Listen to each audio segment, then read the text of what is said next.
firmado el acuerdo del apoderamiento del 75% de nuestro petróleo. ¿Okay? ¿Por qué quieren nuestro petróleo una vez que Pemex realmente se destruya completamente? Pemex no fue privatizada en su totalidad y eso no le agradó al Illuminati. Por eso le mandaron el mensaje claro el 4/11 al presidente de la República al colapsar el avión, ¿sí?, de Juan Camilo Mourinho. ¿Sí? Ese no fue un accidente por la numerología que hay detrás del evento. Esta gente piensa en números a la perfección, números y coordenadas conforme a sus rituales paganos. Entonces, lo que tenemos aquí sobre la mesa es de que México, sus instituciones están siendo atacadas.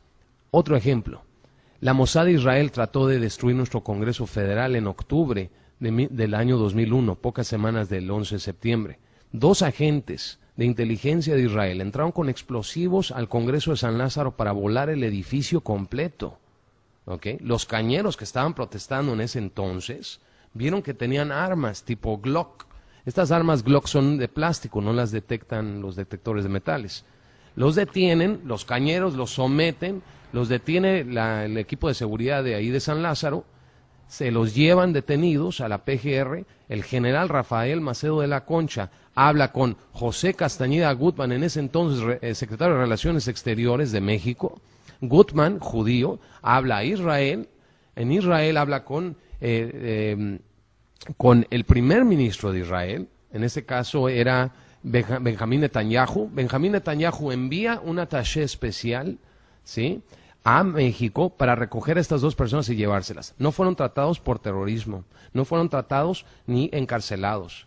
Entonces vivimos en un estado impune donde el gabinete del señor Vicente Fox era 75% no judío, sionista. Y es muy diferente el sionismo, que es la alta élite judía, al judío convencional que yo quiero mucho y estimo. ¿Okay? Que no es lo mismo al fundamentalismo musulmán radical que un musulmán común y corriente, que a quien quiero yo mucho. ¿Sí me explico? Entonces, el problema está en México de apoderarse de nuestros recursos para financiar la Tercera Guerra Mundial con el petróleo mexicano, como lo hizo Lázaro Cárdenas vendiendo el petróleo a Hitler. ¿Sí? Por eso se expropió el petróleo mexicano. En 1938, Lázaro Cárdenas le cierra la puerta a los Rockefeller, a Standard Oil of New York, o la palabra Sony, por eso se llama Sony, Standard Oil of New York, y le dice, ya no más, no te vamos a dar nuestro petróleo, Pemex es de los mexicanos, ¿no?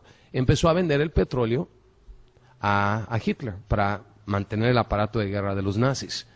Es lo mismo otra vez, nada más que se va a volver a repetir la historia, pero tienen que crear la situación de caos, de emergencia nacional suficiente en nuestro país para que haya intervención.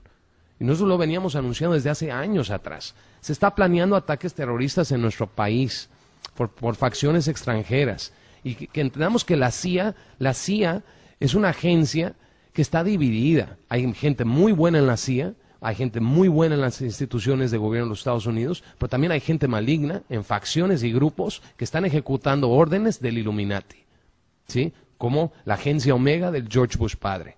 Entonces estamos hablando de que están operando en nuestro país impunemente. Nosotros, nuestras instituciones, nuestros soldados, nuestros generales y nuestros coroneles no están defendiendo nuestro país como deben de agentes extranjeros. ¿Por qué? La pregunta clara es, si ellos tienen una pizca de nacionalismo todavía, entonces les pedimos que realmente defiendan nuestro país, porque no lo están haciendo adecuadamente. Y es muy fácil culpar al enemigo invisible que es el narco, igual como Estados Unidos culpó al enemigo invisible que es Al Qaeda en el ataque a las Torres Gemelas y crearon este rollo a nivel mundial que mató a cuánta gente en Irak, 6 millones de personas, ¿sí? Entonces, ¿cuál es el fin de la guerra? Bajar poblaciones, apoderarse de recursos, reconstruir países y hacer mucho, mucho dinero. Y el que está detrás de eso es Dick Cheney, evidentemente. Son psicópatas, son psicópatas. Sí, Alexander, ¿qué se puede hacer al respecto? Todos los planteamientos de una situación o de un problema tienen varias opciones, varias alternativas. En este caso, bueno, esto parece un pandemonium, se ve algo así terrible. O sea, ¿qué se puede hacer bajo tu punto de vista ante todo este caos, estos conflictos de geopolítica y todo lo que nos has estado comentando? Vemos un colapso del sistema global. La única solución es transvolución. Transvolución sería un concepto basado en dejar atrás los sentidos radicales de revoluciones sociales. No nos llevan a nada, repetimos lo mismo, nos siguen poniendo gobernantes que no funcionan. Necesitamos nosotros como ciudadanía, como seres humanos, como cultura humana, que tan rica que somos, empezar a organizarnos a nivel local en nuestras ciudades. A nivel local. Tenemos que reunirnos y organizarnos para crear nuestras microeconomías sustentables, microeconomías realmente eficientes en las zonas geográficas donde vivamos, donde ya no dependamos de la globalización. Este intento fallido llamada globalización no es más que el intento de crear un solo gobierno mundial. Está en las memorias de Rockefeller, de David Rockefeller, donde él dice, ustedes van a tener un solo gobierno mundial, lo quieran o no. Si ustedes me ven como un enemigo, como un psicópata, está bien, pero lo van a tener.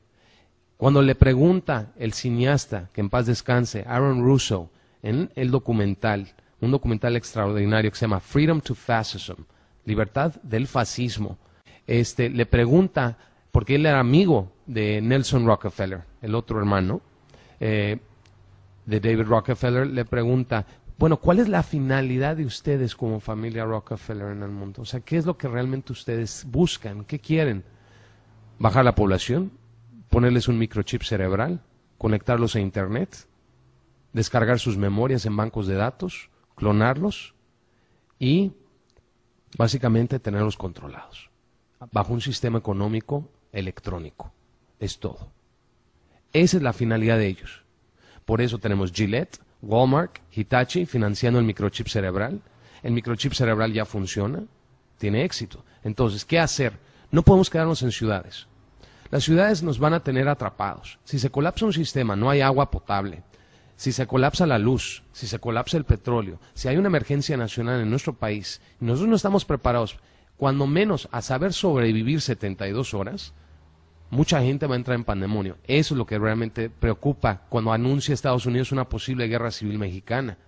Porque no es nada pequeño lo que dijo el Pentágono, y que se deslinda en la televisión y dice, ya nos deslindamos de ese reporte por el escándalo que se armó. Porque es muy grave la acusación que hace el Pentágono a nuestro país. Es una declaración de guerra diplomática. ¿Sí? Está diciendo, vamos a entrar.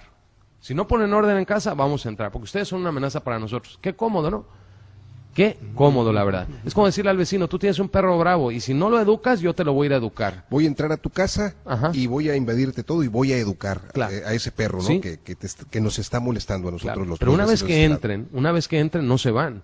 Y ese es el problema. Si que realmente creemos que México tiene un propósito más allá del 2012, tenemos que defenderlo. Defenderlo inteligentemente, desde luego. Yo creo que el ejemplo de la globalización es un intento ya fracasado, no funcionó. El NAFTA, o sea, el Tratado de Libre Comercio, no nos benefició en nada. No nos benefició. Al contrario, vemos que tampoco le benefició a Estados Unidos. ¿Cuánta gente desempleada hay? Y benefició a unos cuantos. Entonces, el objetivo de destruir la clase media fue esa. Disparar precios de petróleo, todo eso. Tenemos que aprender a depender sin tecnología, a vivir realmente libres sin tecnología. Hay otras tecnologías libres, gratuitas, sustentables, como la energía solar, eólica y otras formas, donde podemos realmente vivir muy felices. De alguna manera, lo que nos estás queriendo decir es que los gobiernos te hacen codependiente, en ese sentido, de los recursos que ellos van a proveer. No el gobierno, los gobiernos que han sido secuestrados, porque el gobierno es de nosotros. Olvidamos que nosotros tenemos un derecho constitucional. El gobierno es el pueblo al final de cuentas, ¿no? No, sí, el pueblo que lo exige. O sea, el pueblo que realmente se pone la bandera y dice, mi constitución sí vale. Yo la tengo en el auto, la tengo en mi casa y la tengo en mi oficina. Este papel es un documento garante de mis derechos como ser humano en este planeta. Cuando Alexander, menos es eso. Así es, en tu opinión, en este tiempo presente, estamos hablando de que es el año 2009. 2012. Estamos ahorita, ¿eso es lo más urgente? ¿Qué Sí, pasa en 2012? sí. Mira, hay muchísimas teorías, comentarios, en distintos tipos de creencias.